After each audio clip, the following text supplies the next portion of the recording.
નમસ્કાર મિત્રો, આજે મારા નાના મામા જેનો થોડો પરિચય વેણી મામા એટલે વચલા મામાના વિડીયોમાં આપેલો હતો.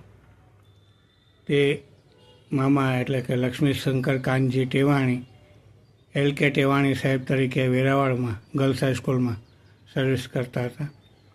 તેની પહેલાં જ્યારે પોરબંદરમાં હતા ત્યારે મારે મોસાળે જ્યારે જવાનું થાય ત્યારે મને રશિયા બાવાજી એટલે કે દ્વારકેશલાલજી મહારાજની હવેલીમાં એમના જે દીકરા હતા એ મુંબઈથી આવે અને બધો જલસો સંગીતનો રાખેલો, એમાં પોતે સિતાર વગાડે, બીજા બધા કલાકારો પોતપોતાની રચનાઓ રજૂ કરે.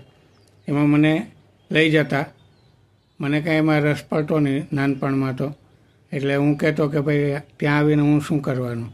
ત્યારે મામા કહેતા કે તને ગમે ત્યાં સુધી બેસજે ને પછી સૂઈ જાજે. એ કાનમાં જે સંગીતના જે સ્વરો પડ્યા તે પાછળથી ઉગી નીકળ્યા. સંગીત વિશારદ સુધી પરીક્ષાઓ આપી અને કવિતાઓ પણ એ પોતે લખતા હતા. સારા એવા સંગીતકાર હતા. પોતે ઘણી બધી રચનાઓ કરેલી છે. આજે થોડુંક એનું સ્મરણ આજે હું કરું છું. તો એ પોતે કવિ હતા. એની બે રચનાઓ મને યાદ આવે છે. એવી નરસૈયાની વાણી, એવી નરસૈયાની વાણી, પૃથ્વીના પડ પડમાં વહેતા પાવનકારી પાણી, એવી નરસૈયાની વાણી. આખું કાવ્ય મને યાદ નથી. બીજું એક કાવ્ય પણ યાદ આવે થોડું ઘણું.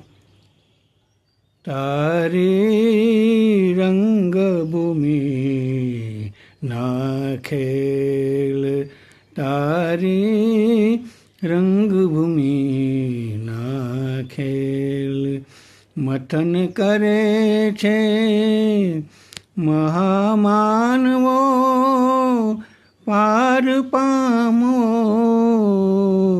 બહુ મુશ્કેલ, તારી રંગભૂમિ નાખે.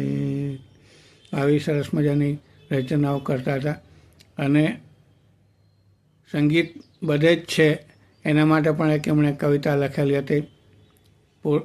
તપાસો પુરાણોના હરેક પાનામાં અહીં સંગીત છે એમ કરીને એક રચના એવી પણ કરેલી હતી. ઘણું બધું સાહિત્ય રચેલું હતું એમણે, અપ્રકાશિત રહી ગયું. અને મારી પાસે પણ એની પેલી જે રચનાઓ જોઈ આખી એ અત્યારે નથી, જેટલું યાદ છે એટલું